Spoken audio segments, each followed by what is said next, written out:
for joining us today, Malea. Good morning, Danielle. Thanks for having me. Thank you. Today on our little episode, we have Malea Heim. Did I say that right again? Good. Okay. She was my life coach for I think over a year, and she really helped me a lot. And I really appreciate everything she helped me do. And I just wanted to have her on the show so she could kind of share some things with you guys if you're feeling stuck. And so I'm gonna have Malea just kind of introduce herself and tell us a little bit about herself. All right. Hi, everyone. My name is Malea Heim, as Danielle said, and I am a life purpose coach. I came into coaching in 2016. Before I was a coach, I was a hairstylist for over 20 years and worked with women all day, every day, and basically coached behind the chair already. In 2016, I started having problems with my hands, and it made it very difficult for me to do hair anymore. And I knew I needed to make a change. And so I was like, what am I going to do with myself? I loved doing hair. I loved connecting with my clients. And so I thought to myself, what do I already do in my spare time that I enjoy doing? And I did a lot of mentoring already and leading women's groups. And so it felt like a natural transition to get my certification in life coaching. And that brings me here. And coaching is such a blessing in my life. I love working with clients and helping them build self-confidence, getting to know who they are, and setting goals around what they want to do in their life, what's going to bring fulfillment and joy to their daily lives. Yeah. Well, I had been given your name by one of my clients when I were talking about something, life coaching, I think behind the chair. And she said she knew somebody that was doing it. And I was like, oh, that's cool. And so I think I called you, and I don't remember, I guess we had a meeting or a consult maybe, and we chatted. And I just wasn't quite ready to either invest or actually do it yet. So I think we decided it was like over a year before I finally reached out again and decided to bite the bullet and do it. And I was telling Malea, I kind of re-looked at all of our coaching recap emails again, because it's been a couple years. I think I came to you in 2018 and 2019. Mm-hmm. And so I re-looked at them, and I was thinking, I'm like, what did I get out of all of those meetings? Because I feel like all I did was word vomit to you because I had so much going on in my mind. And then I looked and I was like, oh no, we really kind of like, you helped me structure my thoughts and my vision into steps and a plan to kind of help accomplish those things, because I was feeling like I had this really big vision and I didn't know if it was possible or if I was just like stupid to even think these things. And I feel like you really helped me kind of plan it out, and that was really helpful. And then I was looking back and I'm like, I think I've started and have accomplished a lot of those things already in maybe a different way, but I feel like you really gave me actionable steps and listened to me and validated me and really like helped me figure out basically what your business name is, my life's purpose, in my business and myself. I'm kind of like you too. I'm struggling with my hands and different things. I've been doing here almost 20 years too. So I was like, I don't know what to do next. What's the next step? So I'm still kind of like working on a lot of those things we talked about in like maybe different ways. I think I said I wanted to write a book, but here I am doing a podcast instead, which I think is probably a little easier task than writing a book. I don't know. But yeah, so I feel like you really helped me. And I wanted to say thank you so much for putting up with me and helping me, because I do feel like it was such a spaz. I don't know. But yes, I really appreciate all the things you helped me with so much. So I feel like as a hairstylist, it does feel like a natural progression to kind of do what you're doing, because I've thought about doing that at some point too, and maybe I will, I don't know. Because we sit and listen to people, we see them every how many weeks, and we know their story and we know their struggles, and then we kind of sometimes we mentor, sometimes we just listen, but totally makes sense that you are a life coach because of what we do. And I remember you when I was talking to you about being on the show, I guess it's a show. You said you were really passionate about helping people, not seek permission from others, but to look within and trust ourselves and let go of that external validation. And that is like a really powerful statement. So, can you kind of like explain what you mean and how that relates to like just in general normal people, or women, I should say, who are struggling? Yeah, I think it's a common issue for all of us. I know I struggle in that space. It's something that I work on for myself constantly. And Mm-hmm. it's something that my clients are often working on as well. For me personally, what helps me to navigate and look within for permission and validation as opposed to looking, outside for it, is really learning how I'm talking to myself, Mm-hmm. right? Like how I'm processing things to myself. It and it's interesting. There's When I believe in what I'm doing, I'm not looking for external validation. Like I don't need it, Mm-hmm. So right? true. If Yeah. I feel good about it, I'm like, I don't care what you think. Yes. But if there's something that I don't feel confident in or I'm scared, then I find myself looking outside of myself, like, please tell me I'm doing the right thing. Yeah. Please validate what I'm doing, all those things. And that's where I have to look within and say, what about this? And where's the fear coming from? Mm-hmm. Why do I not feel 100% about this already? And the way that I ask myself and the way that we ask ourselves questions is super important, right? Because we Yeah. could all the negative things, like you're so dumb, why, or you're not smart enough, or you don't have enough experience or whatnot. Yeah. Or we can say, like, get curious. Why do I feel insecure about this? Why do I feel Mm-hmm. like I need validation? What's going on? What's the core feeling that I'm having right now? Mm-hmm. Is it fear? And what am I afraid of? And then making a list of the things that I'm afraid of. And Yeah. then looking at those things and saying, like, is that real? Is Yeah. that true? Yeah. I mean, and big things are always scary to do. So I Mm-hmm. feel like there's always a little bit of fear and scaredness, which is not necessarily a bad thing, but Mm-hmm. it is good to like look at and say, well, what's the worst thing that could happen out of this? I do something cool. I fail. I don't know. Yeah. Yeah. Right. Well, everybody's going to laugh at me. I don't know. Probably not. Mm-hmm. Like we are very negative self-talkers a lot, and I think that's definitely a hard thing to work on. And I really try to work on that myself too. And so it is really powerful when you believe in yourself, the things that you can accomplish for sure. And like, cause not everyone's going to believe in your dream and your passion and agree with it 100%, but you have to be ready to believe in yourself because not everybody will, right? So I like that. What are some steps besides speaking positively, or things that you do or you kind of teach your clients to do when it comes to that? When it comes to Like, themselves. not seeking permission or trusting yourself to do the big things, I guess. Besides, believing in yourself, what other kind of things can people do? Yeah. So sometimes I'll ask my clients to make a list of things that they trust about themselves, Mm, right? It's acknowledging those things. Like, I trust that I will finish this task, yeah. or I trust that if I don't know what I need to know, I know how to get the information. Mm-hmm. So building a list of the things that we trust about ourselves to bring evidence to ourselves of like, oh yeah, I can do this. I can trust myself. Mm-hmm. Yeah, that's important. I Yeah. think I think I looked back and I saw some of those things that we talked about kind of in our emails too. And I was like, oh, look. Or like, I think you had asked me like, what things have you accomplished so far? Or what do you like about yourself? Things like that. And just like a list. And it is really helpful when you can self-reflect on the good things about yourself. I do think that's really helpful. And I feel like in the hair industry, there's either really overly confident people or there's a lot of underconfident people. And I have worked with many unconfident people.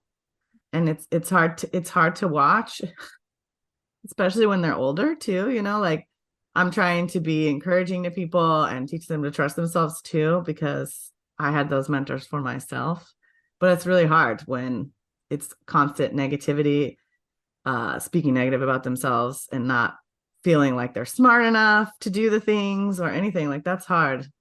Um, and because I'm learning to try to speak more positively about myself, when I hear that when other people speak like that, I'll try to like do the same thing with them and be like, no, no, no, we're not going to say that about ourselves. Or no, you're smart, you can do all these things.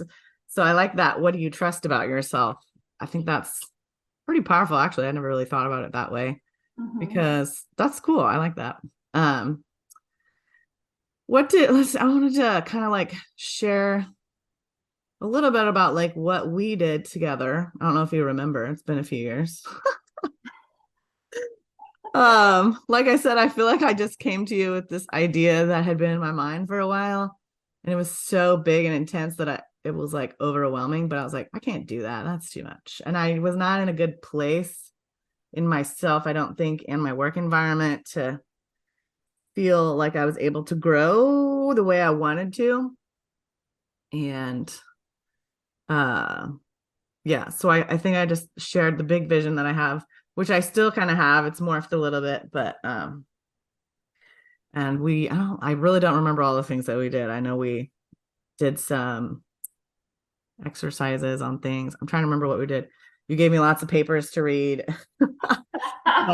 We talked about a lot of stuff, but it definitely, like I said, it was really helpful, and I'm still can go back and refer to a lot of those things we talked about, and I will again, because I'm like, oh, there was a lot of good things in there that I can use on this podcast, questions to ask and stuff that we had talked about for like my book or my interviewing other stylists and stuff. So that was super helpful. Sometimes just telling someone else who's able to like put it on paper for you is really helpful. Like I have other friends that do that too, and it's helpful to keep you on track. So I appreciate that a lot, and that's important, I think.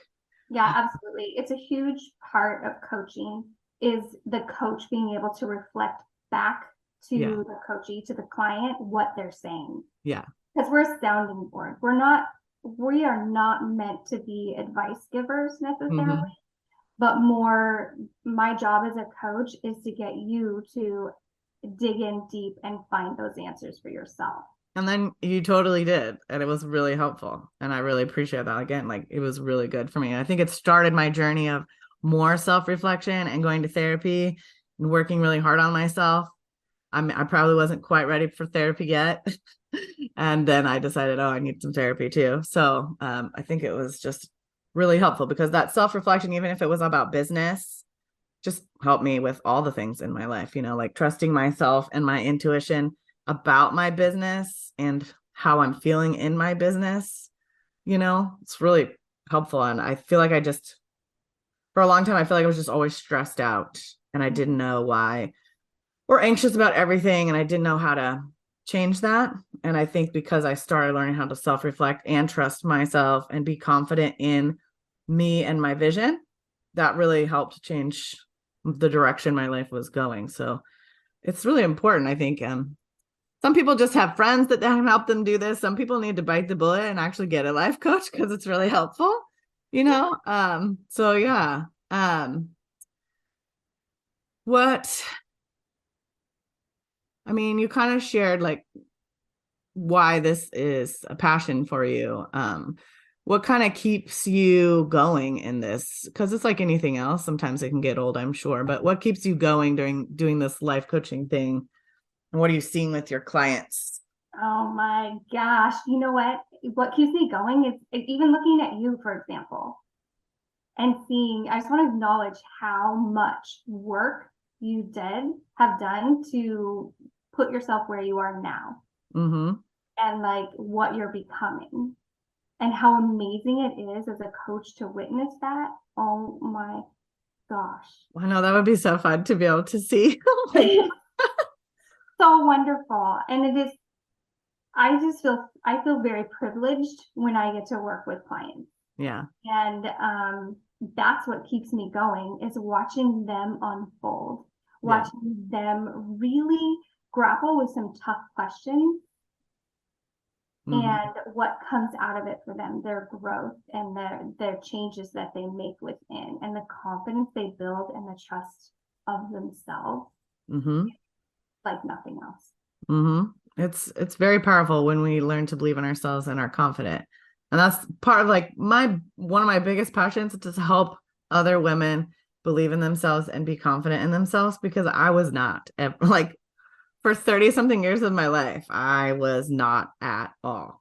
And it has been a huge journey just to learn how to develop that confidence and trusting myself and believing in myself. And like, seriously, I'm probably never going to arrive at this wonderful destination of full on confidence, right? But it's all the little things that I've had to do and work on, whether it's with life coaching or therapy or in relationships or my business. All these things build on each other to help create the confidence and believing in myself. It's such a important part, and I don't think women are told enough that they can be confident in themselves and believe in themselves. And so I'd love to touch on confidence really quick. yes. So it's interesting because confidence means different things for different people.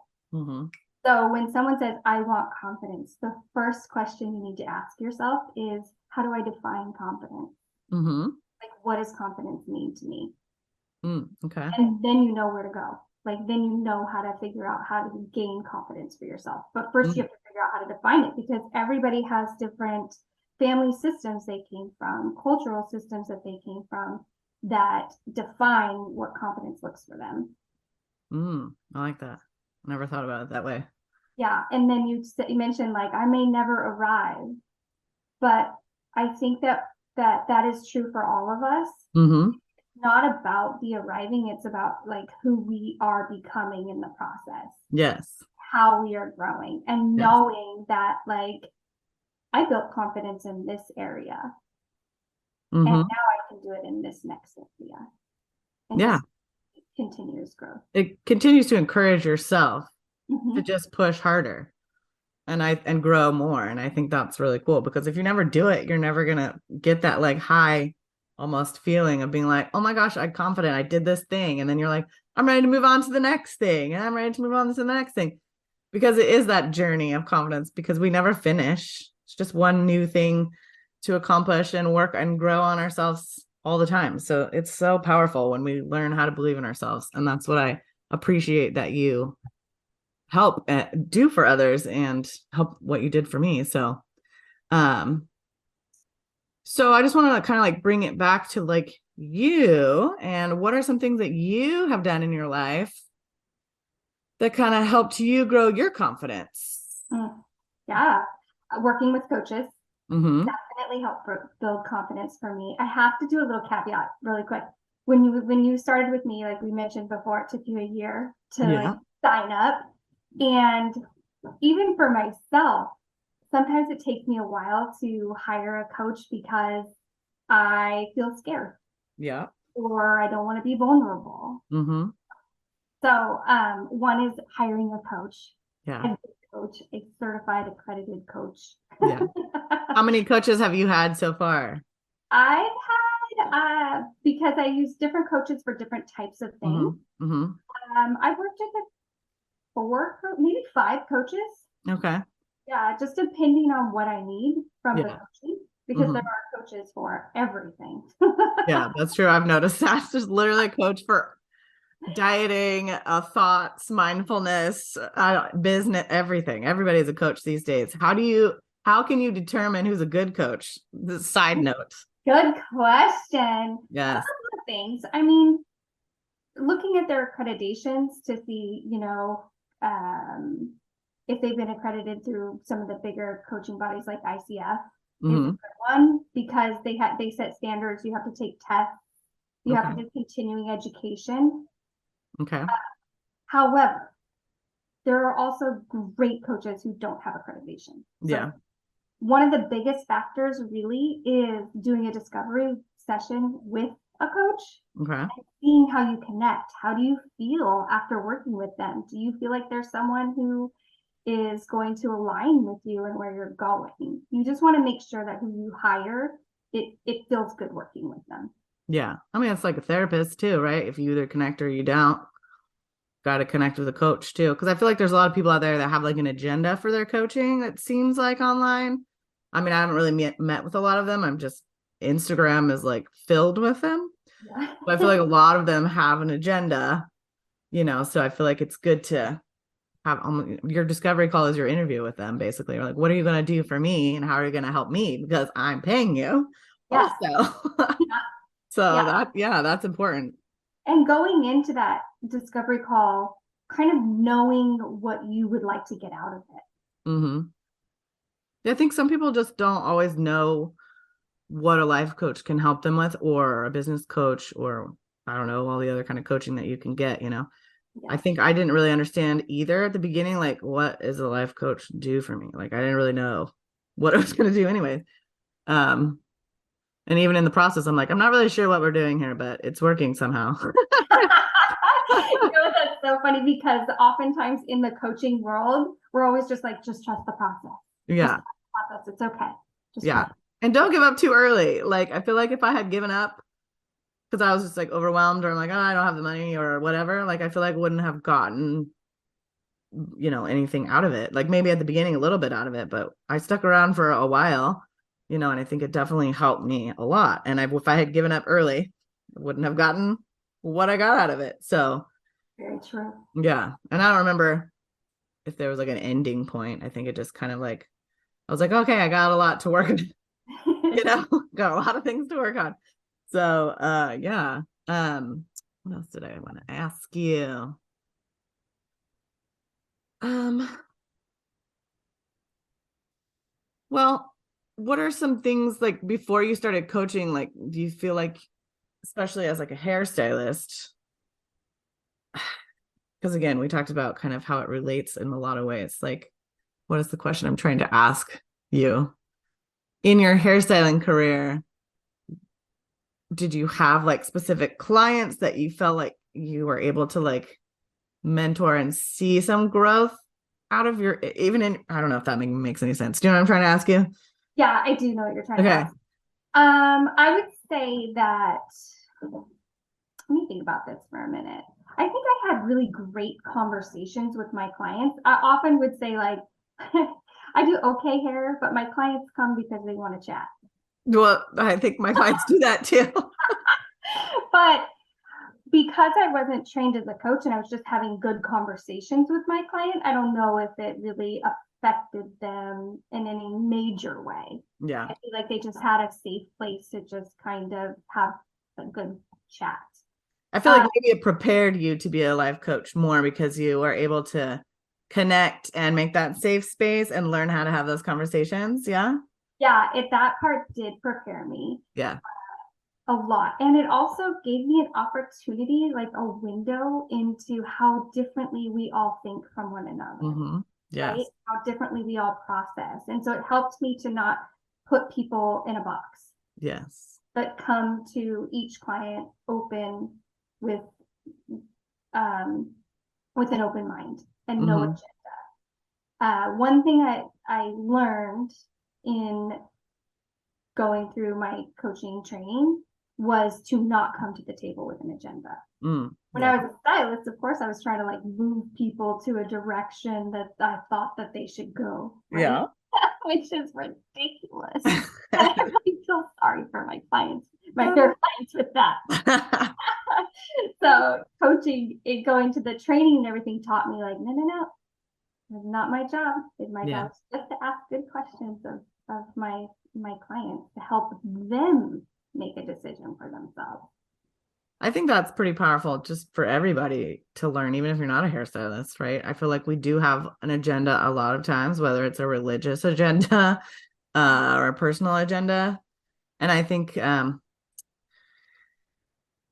it's important to